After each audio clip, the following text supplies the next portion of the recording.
join Morgan in Come, O Fount of Every Blessing.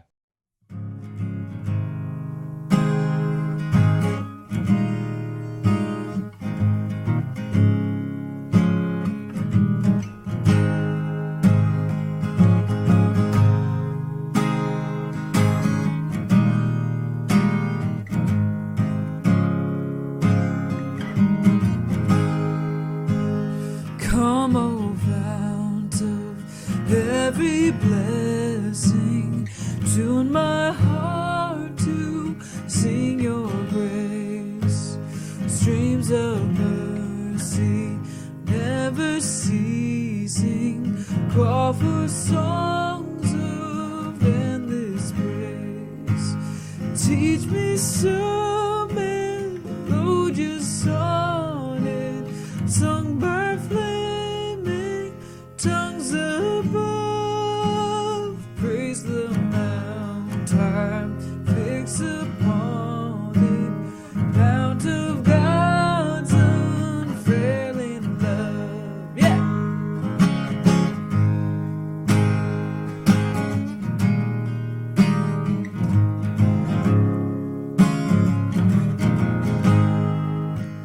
Here I pause in my sojourning, giving thanks for heaven come to trust at every turning.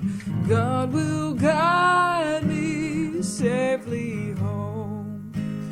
Jesus sought me when a stranger wandering from the fold of God came to rescue me from danger. Blessed body, precious blood.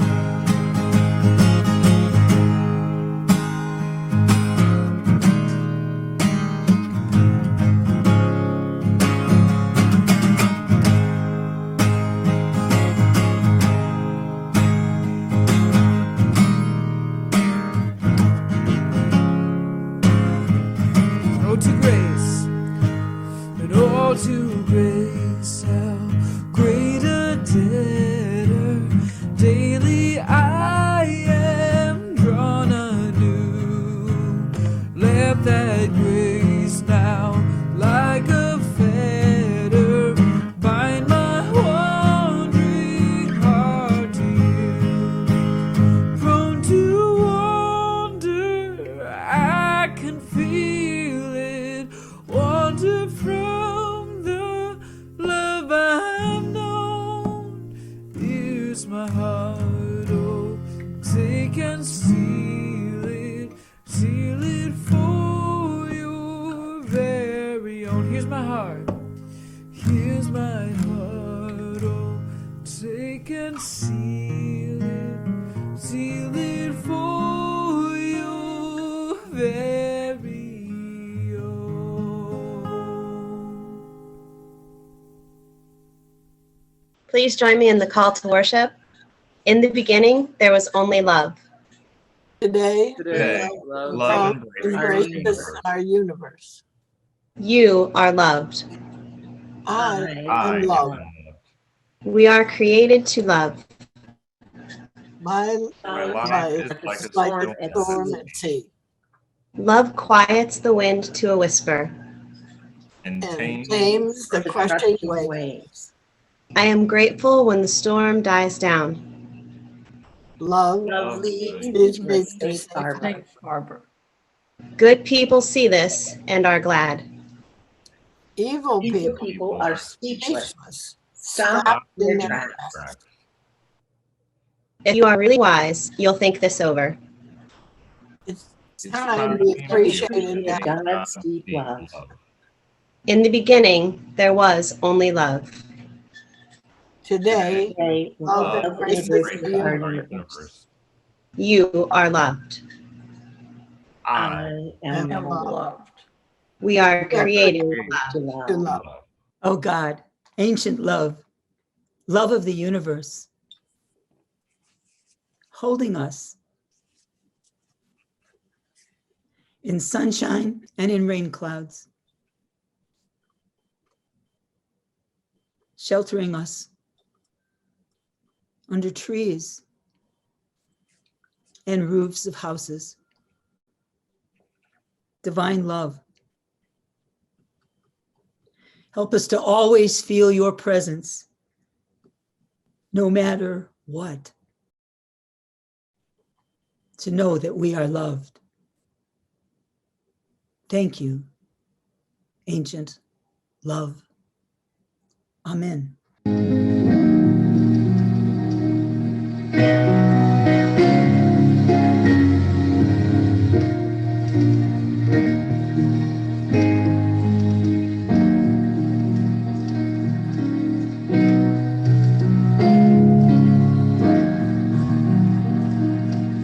Bless the Lord, my soul, and bless God's holy name. Bless the Lord, my soul, who leads me into life. Bless the Lord, my soul, and bless God's holy name. Bless the Lord, my soul, who leads me into life.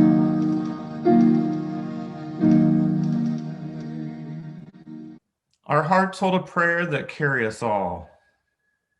My friend, so close to God's loving heart. We lay our hopes, and we know that you, the Great Spirit, will find us, and we will know your touch, and we will be healed by your touch. We trust in you, Abba, to comfort us when we cry, and to lift up those that we have named here today on our hearts and in our minds.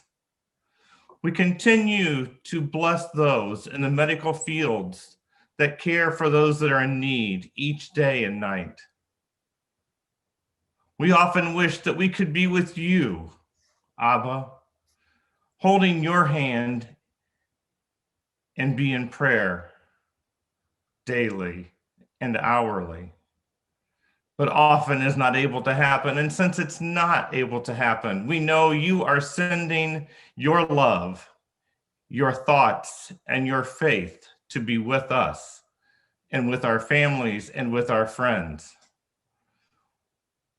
You tell us to stand strong and to know that you are the one, Abba, here for our hurts and for our pains. And you are here even for our celebrations. Amen. Eternal Spirit, Earth Maker, Pain Pain bearer, Bearer, Life Giver, giver, source Source of of all that that is that and shall that be. shall be. Father and Mother of us all, loving God, in whom is is heaven. heaven, The hallowed be your name echoes through the universe. Echoes through the echoes universe. through the universe. The ways of your justice Justice followed by followed by peoples of the earth. Our heavenly will be done by all created beings. Your commonwealth of peace and freedom sustains our hope and comes on earth.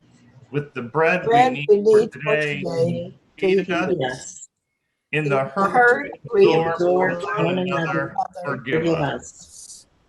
In times of temptation and test, spare us. From the grips of all that is evil, free us. For your reign and glory and power that is love, now and forever. Amen. Amen. This is not my face, but this is my story. I am a Muslim woman from Afghanistan. My parents raised me to believe that girls and boys deserve the same opportunities in life, the same education, the same hope for the future. But there are people in my country at war with this idea. My family was harassed. My father was killed.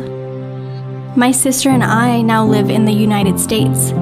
We are seeking political asylum, trying to rebuild our lives, going to college, still dreaming of hope for the future.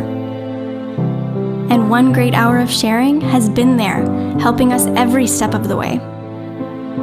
Because my family is still in danger back home, I cannot put them at risk by showing my face. But make no mistake, I will speak out. I will tell my story, loud and clear. This is not my face, but this is the face of hope for a new future. This is not my voice, but this is the voice of thousands who are unable to speak. This is my story, one of the many stories made possible by people like you, people called to put compassion into action.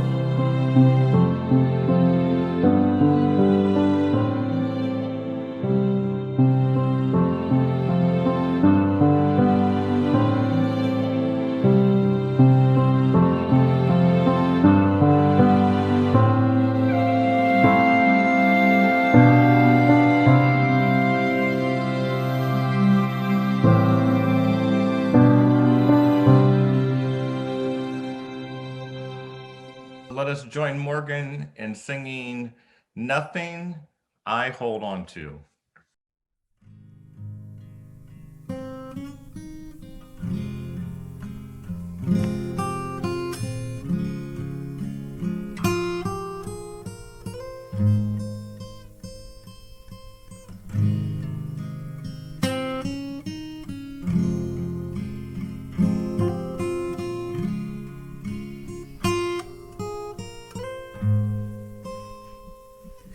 Early not on my own understanding. My life is in the hands of the maker of heaven. I lean not on my own understanding. My life is in the hands of the maker of heaven. I give it all to you, God, trusting that you'll make something beautiful out of me. I give it all to you, God, trusting that you'll make something beautiful out of me.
Trusting that you'll make something beautiful out of me.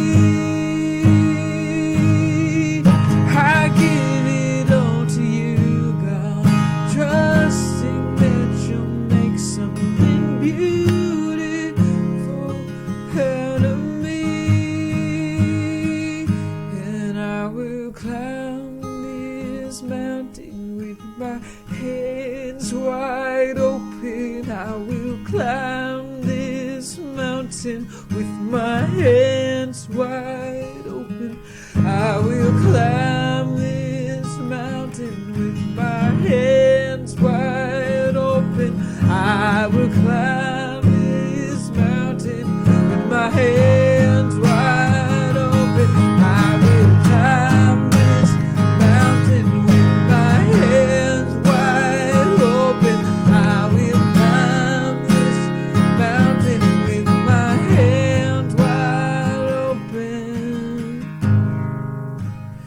nothing I hold on to. There's nothing I hold on to. There's nothing I hold on to. There's nothing I hold on to. There's nothing I hold on to. There's nothing I hold on to.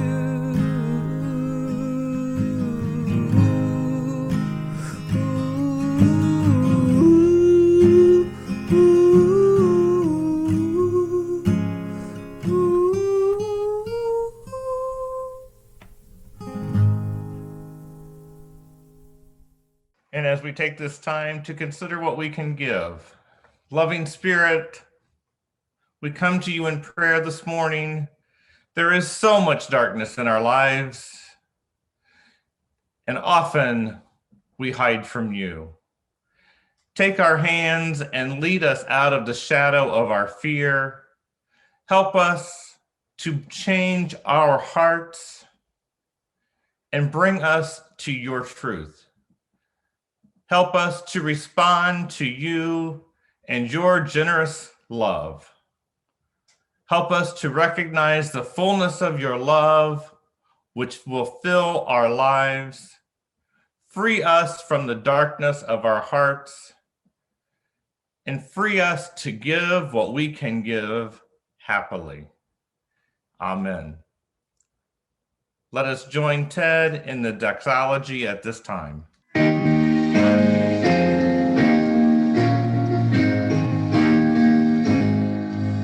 Praise God who calls us on from here. Praise Christ whose presence calms our fear.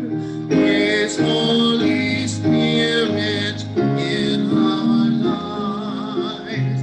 God calls and leads and through us strives.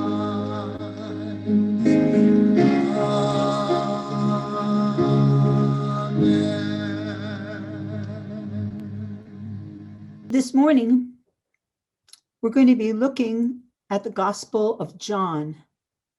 So there'll be a number of scriptures throughout the message. So this is really about the uniqueness of John's Gospel. And I've always had a special place in my heart for John. And we started talking about this last week. And so I thought it was good to do a little continuation. Last week, we were looking at the Synoptic Gospels, and we looked at an epistle of Paul's. And today we're going to revisit that so that I can give you a little bit of background for what's unique and what's important about the Gospel of John. And I want to give credit to some of the research that I did to Reverend Ben Godwin, who did a blog about this. And it was very instructional and very helpful to bring this to light.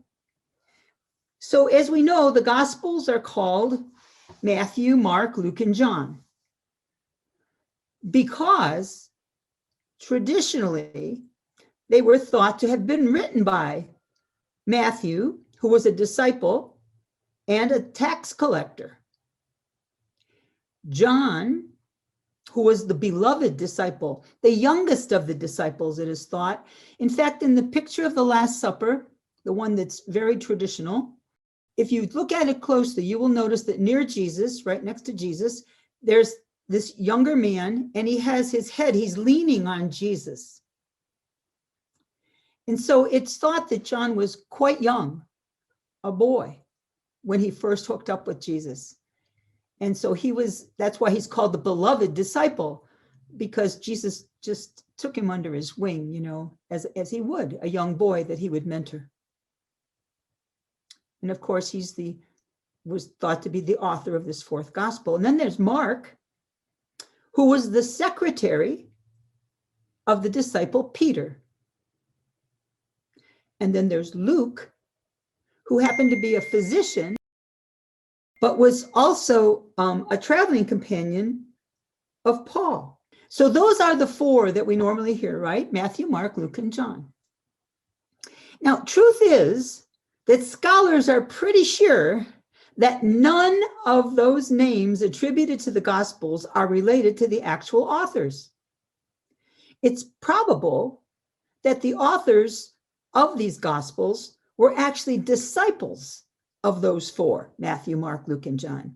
And if you look at the dates, as I explained last week, you'll see that the dates are considerably, of the writing of the Gospels, are considerably after the time of Jesus's crucifixion. You have to remember that this tradition, this culture, was an oral tradition. Kind of like our Native Americans, they were the same way. And so are we before the printing press, you know, and before this technology. So an oral tradition, what that means is that all of the stories and the teachings and the directives were all passed on orally through the families and through the disciples. So that's when people say, well, why weren't they written down sooner? Why wasn't somebody walking around with Jesus taking notes? Because they didn't do that. They remembered and they told the stories. And so that's why it's believed now that the four gospel writers were most likely followers, disciples of Matthew, Mark, Luke, and John, and carried on their particular tradition, which each one is a little bit different. What we noticed also last week was that Matthew, Mark, and Luke are called the synoptic gospels. Can you remember what that means? Syn means synonym means the same. Optic, that we can look at, so we can look at the sameness of these three. You can actually line them up. In fact, there's a lot of overlap. Mark was the first gospel written, and if you take a good look, a lot of Mark is found in Matthew and Luke because they copied it. You can tell it's copied when it's word for word. Yes, so, but that's okay because they were each teaching these lessons to a different group of people, some to the Jews, some to the Gentiles, you know, so they had different audiences, and that's what they would do. So now I want to say a word about the parables, and it's really important what I'm going to share with you here because it's one of the major distinctions between the synoptic gospels and John, which is actually our topic for today. See, the Gospel of Luke contains the largest and the total number of parables. Now, depending on, I did not go through each one of these Gospels and count all the parables, folks. I just didn't have time to do that. But I checked some different references, and it's really fascinating to see the discrepancies in the references, everything from 24 to 16. But the point is, he has the most. Okay, so Luke has the most parables. What's a parable? Well, it's a story that Jesus told that taught a message. That's what a parable is. And in Luke's Gospel, we have the most of those. And what also is interesting about Luke is 18 of those were unique to Luke. So they're not found in the other Gospels. In the Gospel of Matthew, there's 23, depending on who you listen to, 23 parables, and 11 are unique to Matthew, not found in any other Gospel. And in the Gospel of Mark, there's maybe 8 or less. Remember, Mark was the shortest gospel, the first gospel, and it had certain things that it missed very obviously compared to the later Matthew and Luke. For example, in Mark, there's nothing about Jesus's birth. There's no incarnation story. So let's look at John now. In John, there are no parables. He has some figures of speech and illustrations that he used to describe some of the things that are talked about in the parables, but no parables. He uses words like the bread of life, living water. That's the name of our association, huh? Living water, light of the world, the door, good shepherd, the true vine. He talks in metaphorical, symbolic language, but not in parables. In every chapter, John provides a separate portrait of who Christ is and what he does, giving us greater insight into Christ's character and his nature. Now, see, generally speaking, the synoptics, they tell us what Jesus said and did, where John tells us more about who Jesus is. And that's the big difference. The synoptics focus on the signs and the sayings of Jesus, where John emphasizes the identity of the Christ. So early church fathers, Father Clement of Alexandria, called John's gospel the spiritual gospel because of its deep insight into Jesus's divinity. Now, if you remember who John was, that young boy that Jesus raised up in the Spirit, and who would have passed on, and remember that his gospel was written in the year 100 CE, which means it was written about 70 years after Jesus's crucifixion. So more than likely, he did not write it himself, but probably a close follower who knew John's heart. The language of the gospel is a well-developed theology. We're talking about John. And the facts of several of the episodes in the life of Jesus are recounted out of sequence from the synoptics. So that's another thing that is really different about John. He doesn't care about the historical significance of things. The writer of John's gospel cares about making sure we get that Jesus is not like anybody else. He's uniquely different. And another thing that's different is that the last chapter of John looks like it was added on. It doesn't look like it's by the same author. So it's possible that there are other parts of John, that it's a composite of writers. Maybe several of John's followers put this gospel together. Also, we're still not sure about the date or the place. It's believed that it was probably written in Ephesus in Asia Minor and around 100 CE, like I mentioned. But nobody really knows for sure. So the author of John's gospel tells us in the writing of the gospel that he has chosen not to record many of the symbolic acts of Jesus, and has instead included certain episodes in order that the readers might understand and share in the mystical union that they, quote, this is what it says in John, may believe that Jesus is the Christ, the Son of God, and that believing you may have life in his name, unquote.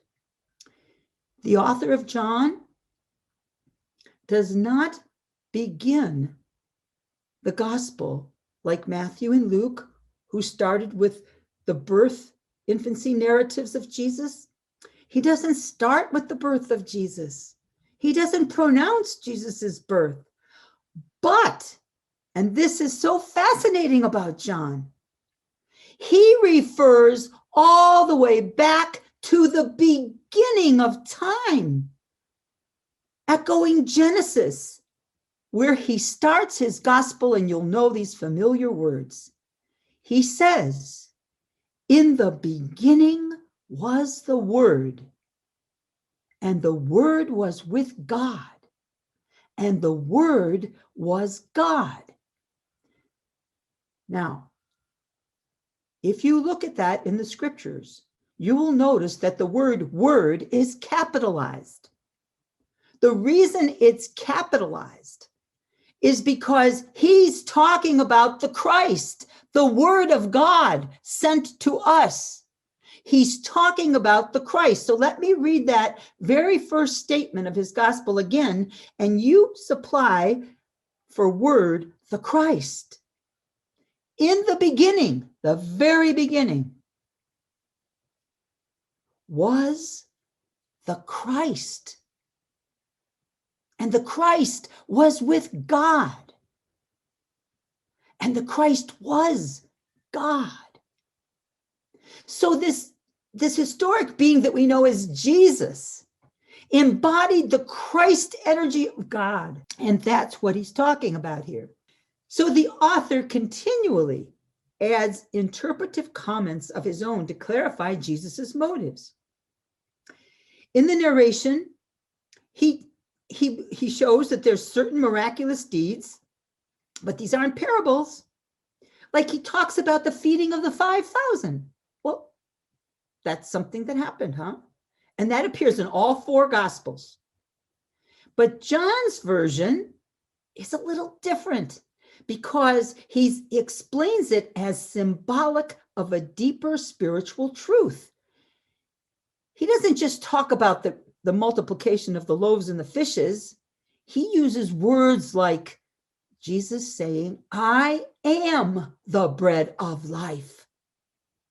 See, throughout John's gospel, Jesus openly presents himself as the divine Son of God, not hiding his identity. If you look in the Gospel of Mark, I don't think once Jesus says, I'm the Son of God. He will say, I'm the Son of Man, but he doesn't say, I'm the Son of God. The author of John's Gospel does not merely narrate a series of events, but singles out details that support an ordered theological interpretation of those events. So he helps us to understand by these events the deeper spiritual identity of the one called Jesus. So once again, to go back to this simple way of understanding this, generally speaking, the synoptics tell us what Jesus said and did. John tells us who Jesus is by telling us what he said and did. The synoptics focus on the signs and the sayings of Jesus. John emphasizes the identity of the Christ in Jesus. In the Gospel of John, there's 7 miracles recorded, and 5 are peculiar to his book. They're not found anywhere else in Scripture. And you can contrast that with Mark and Luke, which detail 20 miracles or more. So John recorded detailed, it's another thing that he did that the other Gospels didn't do. He recorded detailed conversations that Jesus held with individuals. Nicodemus, the one that Jesus met with in the middle of the night, who was concerned. He was concerned for Jesus. Nicodemus really befriended Jesus, even though he was part of the, Roman hierarchy. The Samaritan woman at the well, the story of what they said. Martha, Mary Magdalene, Peter. And then over 1/3 of John's Gospel, chapters 12 to 19. Now remember that, chapters 12 to 19 covers the last week of Jesus's life. Look at that. Over 1/3 of his gospel is dedicated to this Holy Week that's coming up. 1/3 to the last week of Jesus's life. It's beautiful to read. It's a rich text. I strongly encourage you, that's why I asked you to remember chapters 12 to 19. I strongly encourage you over these next 3 weeks to divide those chapters up and read a little bit each day as you prepare for the week that they're written about in Holy Week.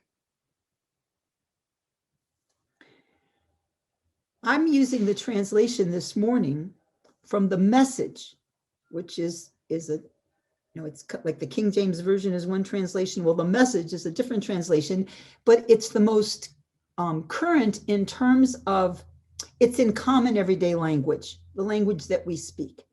In John's Gospel, there are the I am statements of Jesus.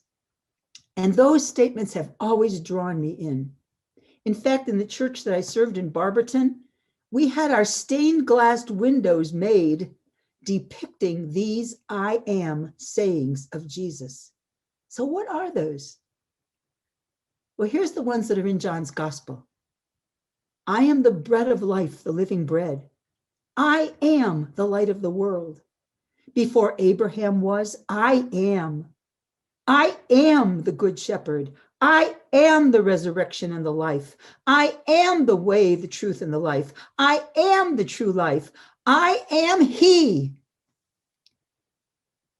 Well, those are pretty powerful statements that Jesus made, and all those are found only in John's Gospel. Now, here's what's fascinating. The book of Revelation, the last book of our Bible, is also attributed to John's authorship. He continues the I am statements in the book of Revelation. And here's what those sound like. I am the Alpha and the Omega. I am the beginning and the end. I am the first and the last. I am he who lives and was dead. I am he who searches and reigns in hearts. I am the root and offspring of David. I am the bright morning star. Now, there's a direct connection here. If you can remember back a few months when I talked about Moses meeting God in the desert, and when Moses asked God, hey, God, when I go down and tell my people that I met you, they're going to want to know who you are. Do you have a name? If I just say that I met you, they're going to say, well, who is this spiritual being that you met? And God said to Moses, listen, I am who I am. So you can see the connection between Jesus's I am statements and the God of the Old Testament. John is called the revelator, the one who reveals, because among other things, he unveiled the true identity of Christ in greater depth than any other Bible author. And he gives deep insight into the divine nature of Jesus the Christ. So we notice he doesn't begin with Jesus's natural birth. He begins with Jesus the Christ at the beginning of time. Kind of like the Big Bang. Yeah. It's important to understand when we think about it this way and we listen to what John's telling us. This Christ wasn't born 2,000 years ago. He took a human form 2,000 years ago, but he's been here forever. The beginning of time.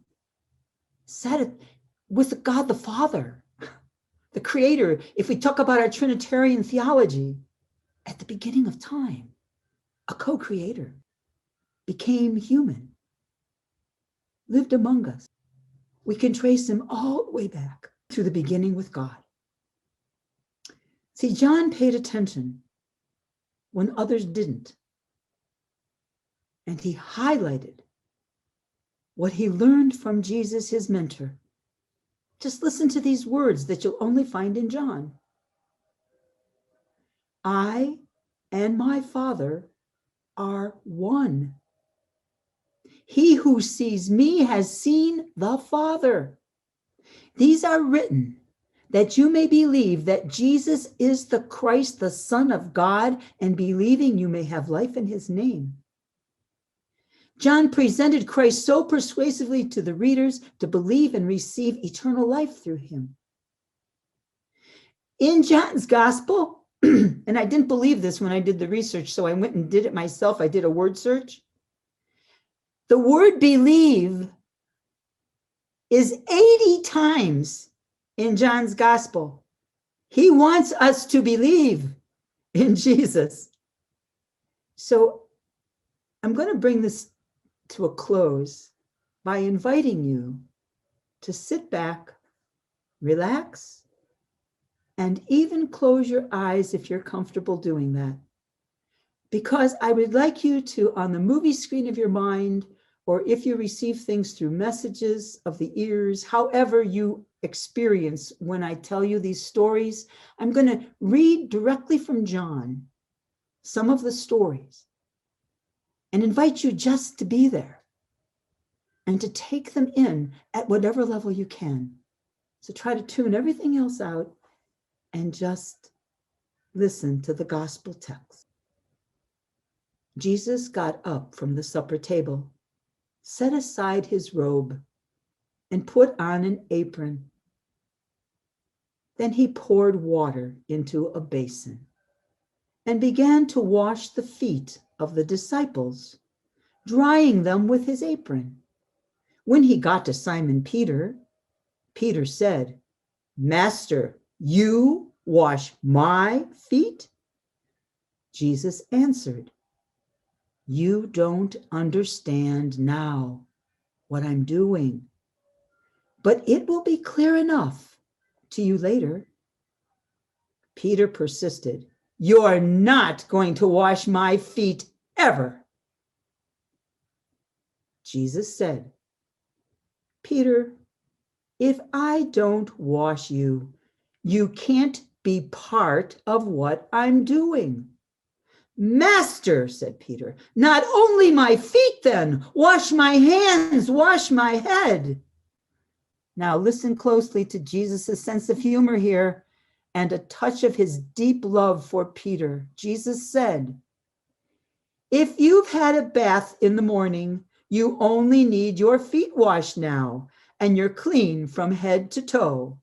My concern, you understand, is holiness, not hygiene. So now you're clean. After he had finished washing their feet, he took his robe, he put it back on, and he went to his place at the table. Jesus said, now the Son of Man is seen for who he is, and God seen for who he is in him. The moment God is seen in him, God's glory will be on display. In glorifying him, he himself is glorified, glory all around. My children, I am with you for only a short time longer. You are going to look high and low for me, but just as I told the Jews, I'm telling you, where I go, you are not able to come. Let me give you a new command. Love one another. In the same way I loved you, you love one another. This is how everyone will recognize that you are my disciples when they see the love you have for each other. Simon Peter asked, Master, just where are you going? Jesus answered, you can't now follow me where I'm going. You will follow later. Master, said Peter, why can't I follow now? I laid down my life for you. Really, said Jesus, really? You'll lay down your life for me? The truth is, Peter, that before the rooster crows, you'll deny me 3 times. Listen now to this, how his closest friends still have no idea who he is or what he is about. This is such a human exchange between friends. And notice how the disciples keep missing Jesus's depth of communication. They are talking from their heads, and Jesus is talking from his heart. Listen, trust me. There is plenty of room for you in my Father's home. If that weren't so, would I have told you that I'm on my way to get a room ready for you? And if I'm on my way to get your room ready, I'll come back and get you so you can live where I live. And you already know the road I'm taking. Thomas said, Master, we have no idea where you're going. How do you expect us to know the road? Jesus said, Thomas, I am the road, also the truth and also the life. No one gets to the Father apart from me. If you really knew me, you would know the Father as well. From now on, you do know him. You've even seen him.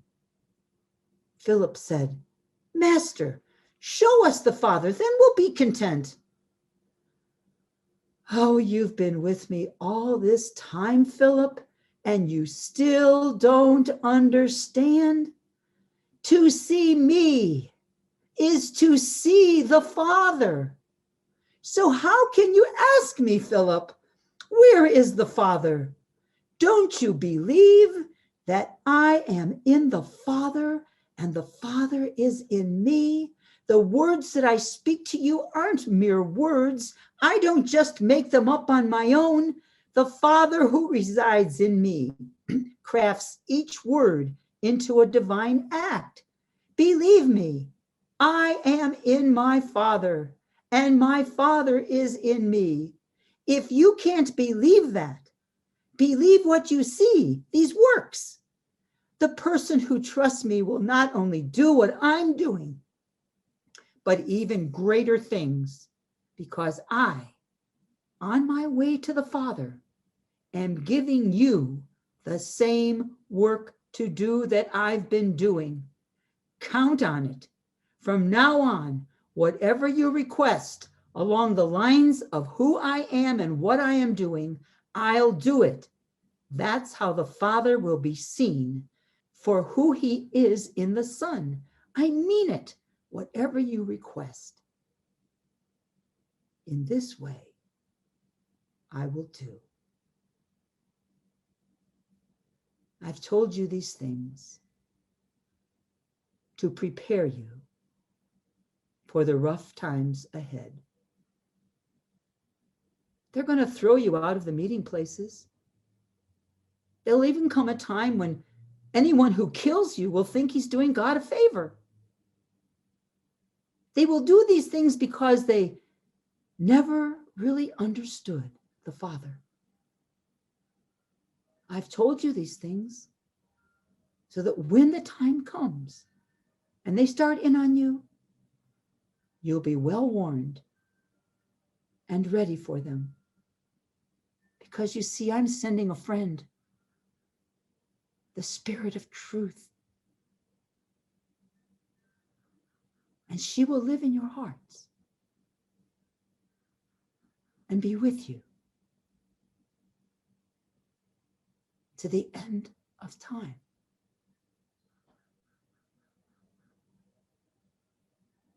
That's where I'm going to end the readings from John and encourage you over these next 3 weeks on our way to Easter to look at those chapters 12 to 19.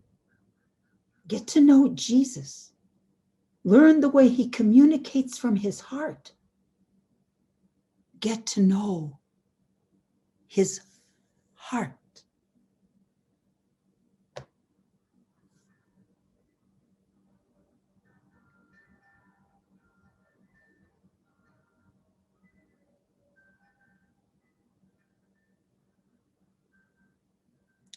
Thank you, gospel writers, whoever you may be,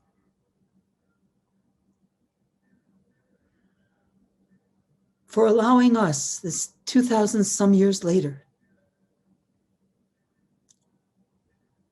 to know the heart of Jesus, who embodied the Christ.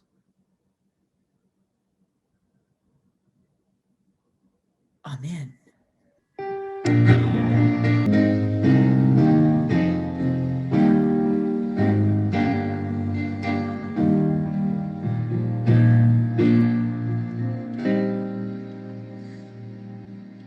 Love, how vast, how flowing free.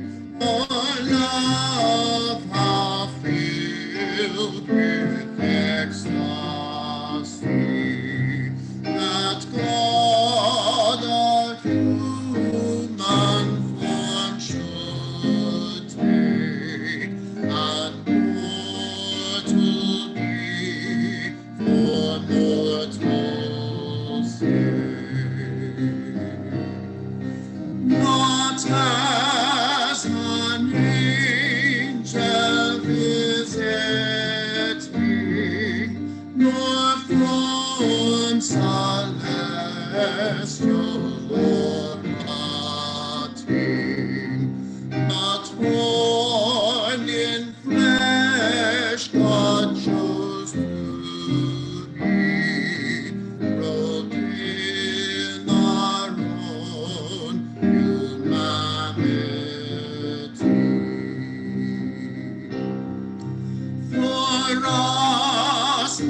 was beaten, whipped, and tried, and taken to be crucified.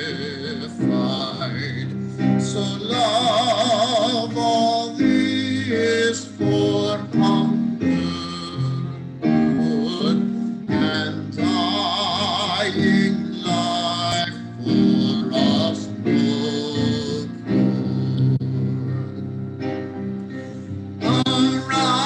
Arising from the dead again, our sovereign goes on high to reign, and sends the Spirit to abide for strength and solace at our side. Then for God's boundless love sing praise through endless ages, countless days. My love, we have been reconciled, salvation gained through God's own child.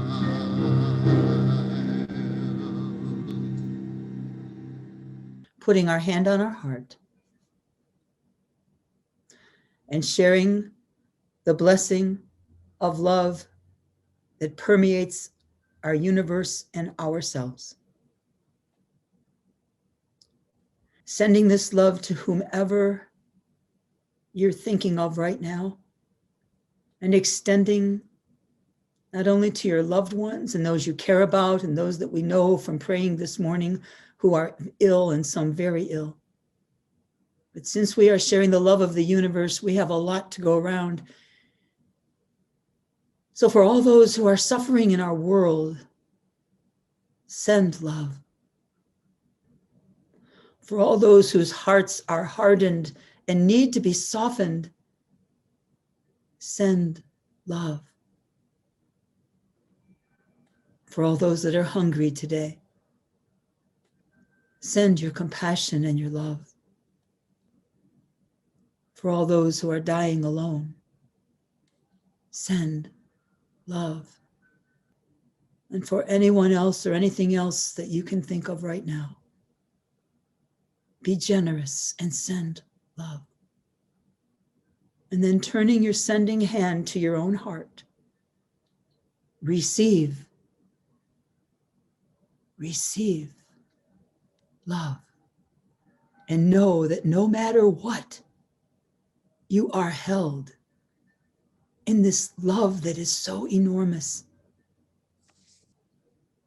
Be love.